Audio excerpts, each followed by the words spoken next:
Assalamualaikum warahmatullahi wabarakatuh.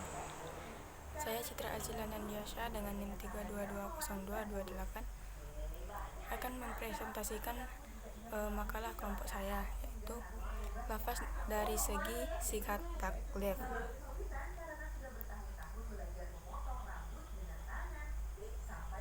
Lafaz ditinjau dari segi bentuk perintah dan larangan. Telah dijelaskan bahwa hukum syar'i itu adalah kitab atau titah Allah yang berhubungan dengan perbuatan mukallaf dalam bentuk tuntutan, pilihan, dan ketentuan.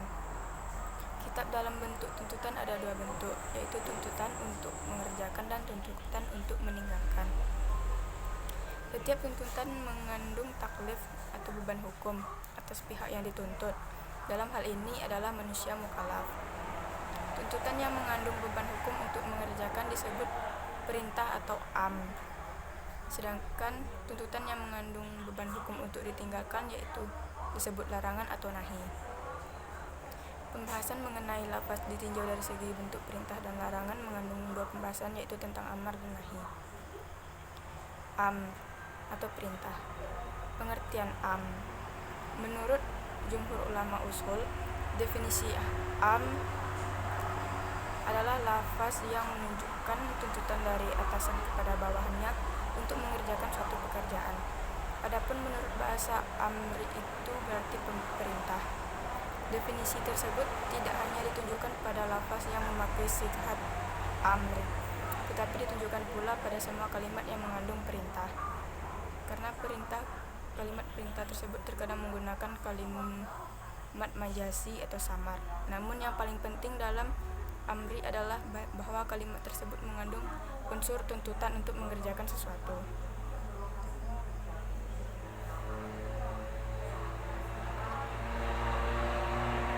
Dilihat dari segi bentuknya, maka siyak al-amri dapat dibagi empat, yakni fil amri,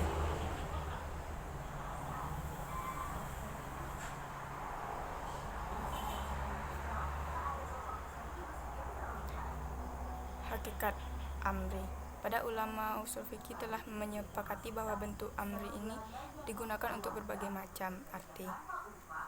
Al-Amidi menyebutkan sebanyak 15 macam makna, yaitu Al-Maidi 1968. Sedangkan Al-Mahali dalam syarah Jamu' Al-Jawami menyebutkan sebanyak 26 makna.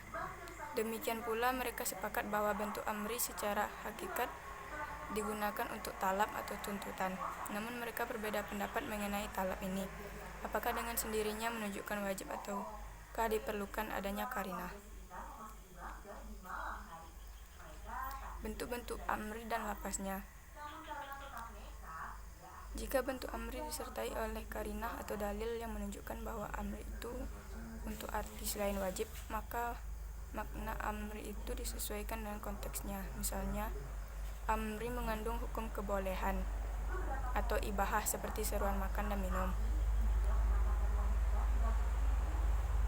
Amri mengandung ancaman atau tahdid, contohnya lakukan kamu mengkehendaki.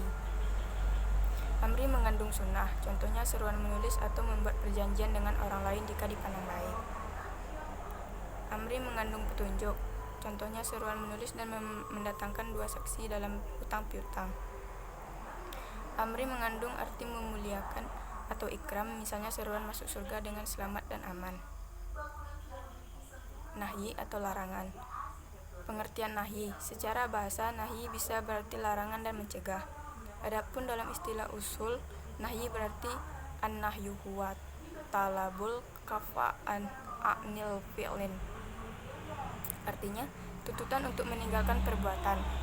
Jumhur ulama sepakat bahwa pada asalnya nahyi itu mengandung hukum haram karena semua bentuk larangan akan mendatangkan kerusakan. Contohnya larangan merusak alam, larangan berzina, larangan berlaku riba, dan sebagainya. Jika larangan-larangan tersebut dilanggar oleh manusia, maka akan mengakibatkan kerusakan dan kemusnahan bagi kehidupan manusia.